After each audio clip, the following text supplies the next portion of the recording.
this book is published by Verso. Yes.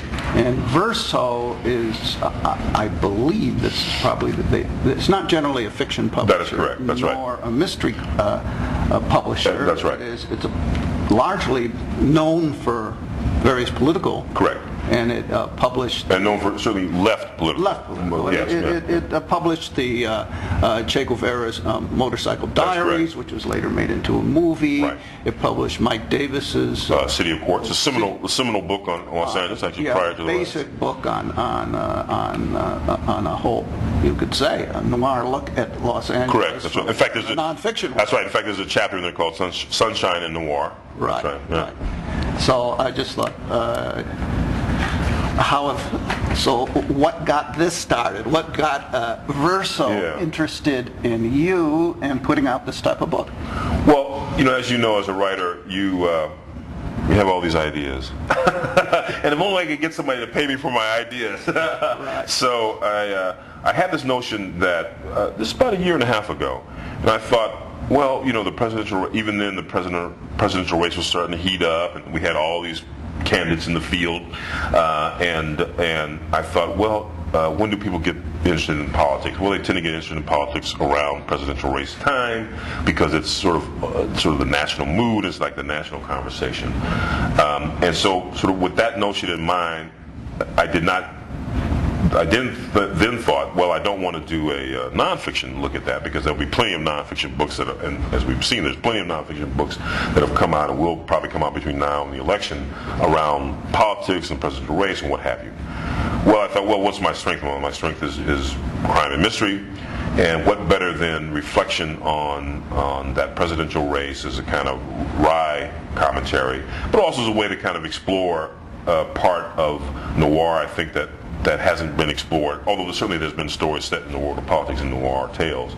But I thought then it would be appropriate then to try to do an anthology where I would ask various writers, some of whom I know quite well, people like Ken Brune and John Shannon, what have you, and I respect their work and I like their writing, to give me their takes on these different arenas, or their take on the arena of politics. So I came up with an outline for what the book would be. I, in fact, pitched it to one publisher who passed on it. Partly they just passed on it because it just wasn't quite fitting what they wanted to do. This is a Akashian. They do a lot of books around noir. They did Los Angeles Noir. They've done Portland Noir. They've done Twin Cities Noir, etc. So they've done a lot of noir set in cities. They have done one sort of set in an area. They did Wall Street Noir. So they did consider this, but then they thought it was a little too more far afield of what they wanted.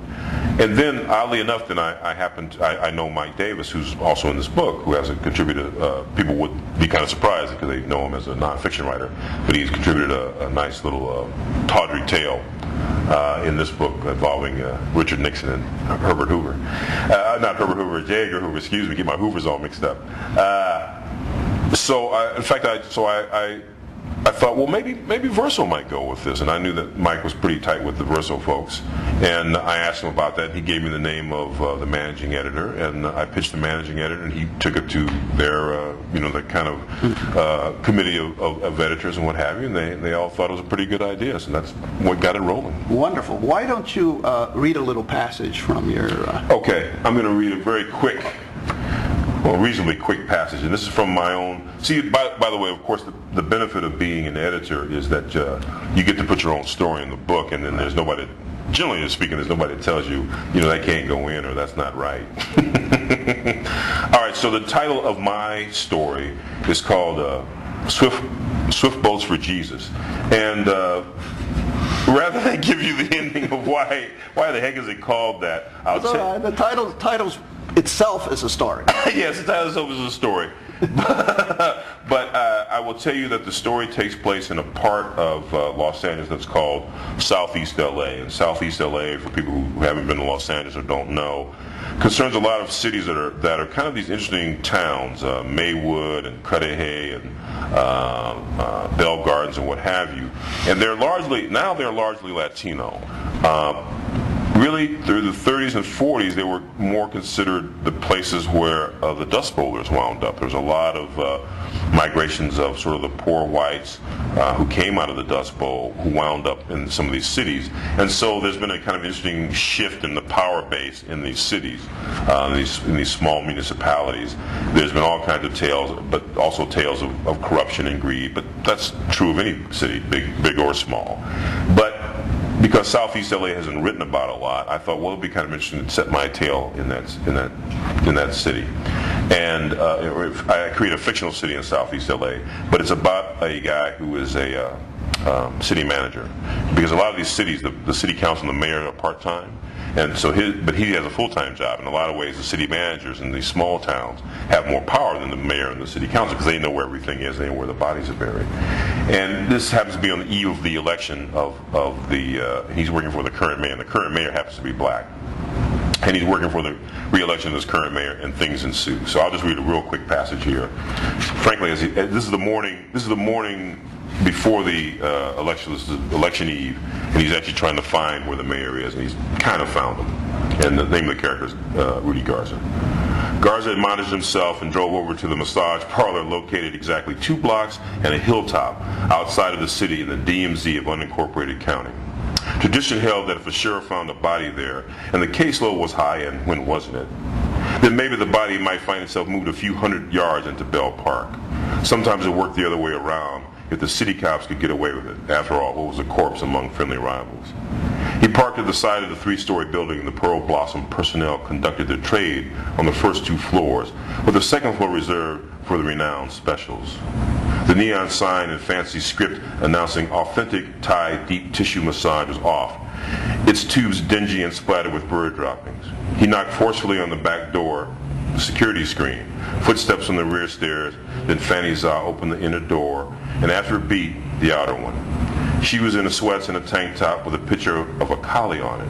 Her graying black hair stood up and out like a fright wig. How far gone is he? Garza asked, moving past the bleary-eyed woman and onto the stairs. Good morning to you too, chump. By the way, I'm censoring myself because I know we're on family TV. Not today, Fanny. Whatever, she mumbled, shuffling aside in her bare feet to spit. Upstairs on the second floor, Garza entered her bedroom, which was painted in purples and black for accents. She had one of those old-fashioned vanities in one corner, its makeup table overflowing with small bottles of perfume, eyeliner, lipsticks, and a tube of Bengay, he noted. Mayor Pete Pedro Sharp snored on his back in the bed, his girth tangled among the purple silk sheets and dark lavender duvet. Garza smiled, shaking his head. In the late 80s, Sharp, a former football and track hero at local Israel Basel High, had taken his cue from Dylan's song and knew which way the wind blew. He adopted the Mexicanization of his first name when he was running this first time for re-election. The mayor knew that from being out and about, let alone from a census chart, that the demographics of Bell Park, once the hillbilly haven of Dust Bowl era migrants, had irrevocably changed. The city had seen an influx of African Americans in the 60s, and there had been a resulting power struggle for who got what seat at the table. Sharp, who was black, emerged from that fight and came to office backed by a shaky coalition. This happened just as the next ethnic wave was coming on strong in the city, Latinos. But it didn't hurt that Sharp spoke Spanglish with ease. On a Spanish language station, he verbally outmaneuvered his Latino opponent in his first re-election contest. That candidate had been earnest, but he was a pocho, a Latino who didn't speak Spanish. He didn't go over well with the new majority. Well,